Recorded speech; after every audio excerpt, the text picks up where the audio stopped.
Back to BRICS and some files and things that I had come across in the past that I thought you should know about.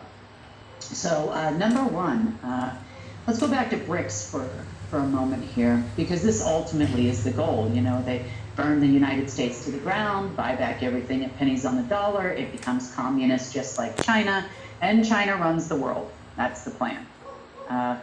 These American deep state generals that have quote unquote negotiated deals with these people to be the ones in charge are, you don't know who you're dealing with, do you? You don't realize that everybody lies to everybody. And moreover, in business, I can tell you right now, the Chinese deep state lie more than anyone I've ever met on the planet. That includes the Middle Eastern folks, and that even includes the Americans. At least the Americans, you know, can't help themselves but to tell you what they're going to do to you, you know. Sitting down in a meeting saying, you know, we're going to kill you, or, you know, you're all going to die, everyone's going to die. God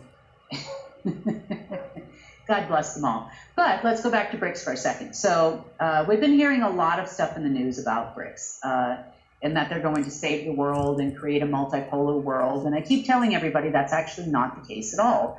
There is no hope of this being a multipolar world. It's all about China's control of planet Earth. That's it. Bottom line, simple fact. They got the Japanese involved. They have promised the Japanese that they would have power. That is also a lie. That's never going to happen. They've promised the Germanic tribes, the Mormons, the Amish, and all the other folks that they were going to have control. That is a lie. That is not the case at all. Will they use them like a tool, like little slaves? Yes, they will. You need to take a look at who you're negotiating with, people. How about the crazy people in the Philippines that want to negotiate, that they've got all these bunkers, you know, and you never get anything but some worthless pieces of paper, you know. Anyway, you know, I heard that the latest meeting with the lady there, what's her name, White Mummy or whatever her name is, that they've been negotiating with the Treasury Department, was abruptly canceled last night. Yeah, well, no bother. Just one less ridiculous conversation that I have to fast forward my way through. So, okay, so let's talk a little bit more about BRICS. Sounds like we talked about in the news that they were formed in 2009. Well, officially, and that's true. But this move over to the East has been going on for a long time. You've probably heard of the Asian Investment and Infrastructure Bank in Hong Kong. You know, that's when the Chinese elders were going to be the savior. And now we have the BRICS Bank that is proposing new digital currencies, which are never going to happen, that they think they're going to trade in worldwide. So the bank I think you probably never heard of, or I've maybe mentioned it once or twice, is a bank called the International Bank for Economic Cooperation. It was founded in 1963. It is still there. It's not really fully operational, but it is located in what is now called Russia. But it was founded at the time by the USSR.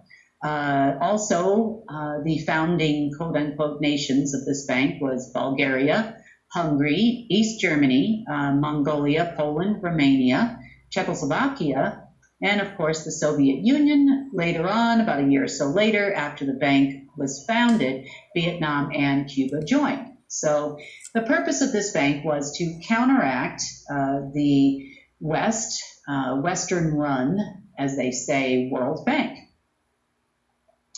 Now, I don't necessarily buy this.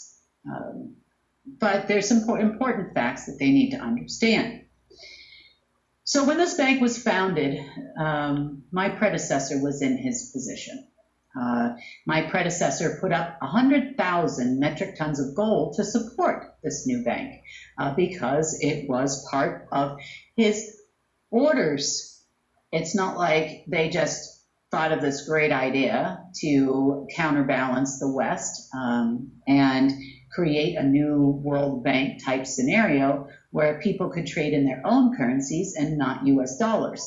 Does this all sound familiar? This was 1963. Does it sound as familiar as it does with the BRICS situation and their new currency? Why, yes, it does.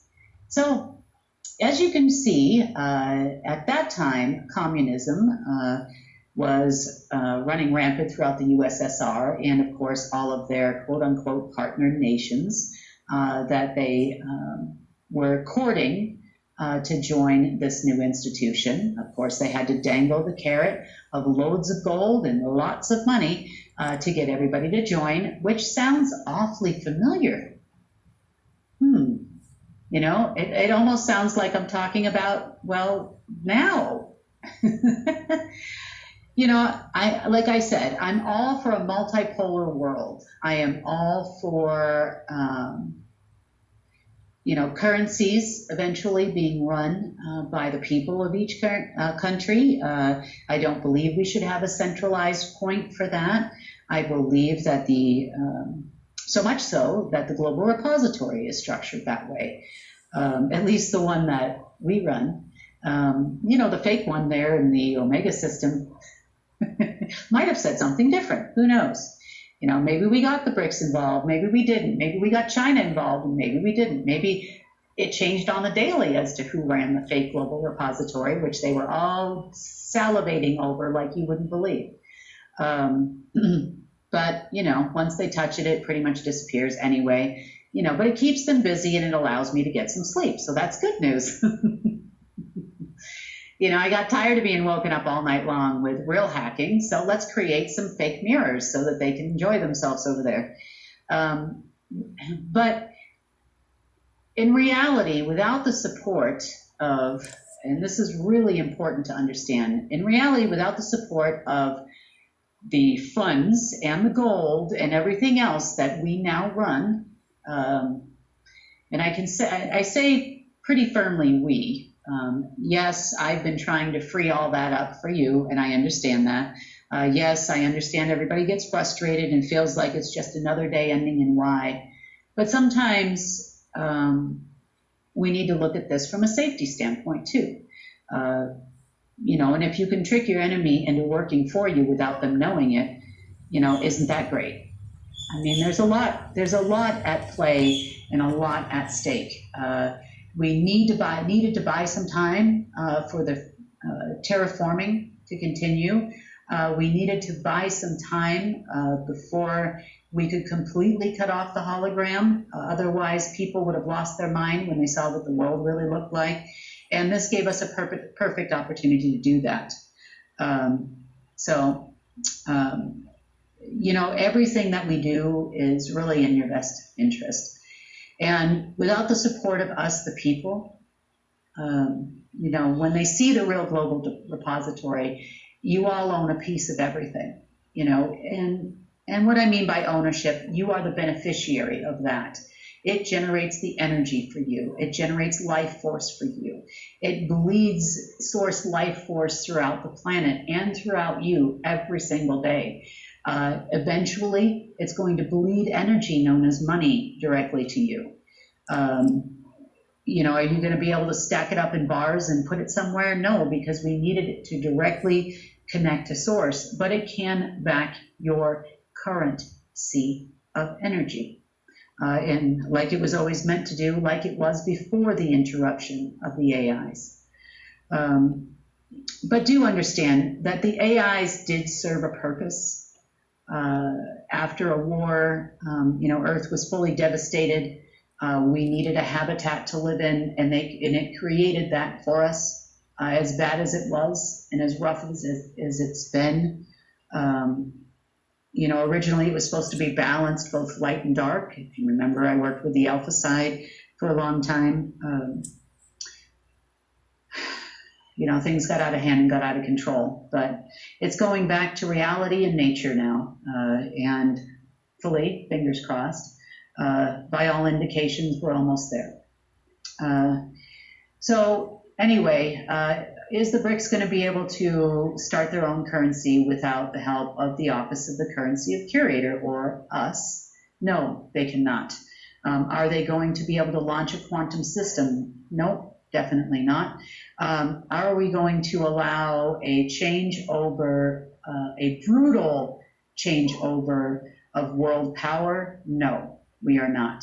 Are we going to stop these ridiculous generals Yes, we are, because they don't even realize that we are actually helping them, as crazy as that sounds. So let's see what happens in the next 24 hours by high noon Eastern time tomorrow. Sounds like a gunfight, the Wild Wild West, as America has become. Let's see if we have a shutdown of the U.S. government. I guess only time will tell. Let's see if they actually have a way to do it. Let's see if they continue with court closures. So stay tuned for Fridays, because it's going to be an interesting report. Let's see what happens in the next couple of days. So look forward to speaking to you then. Have a great night.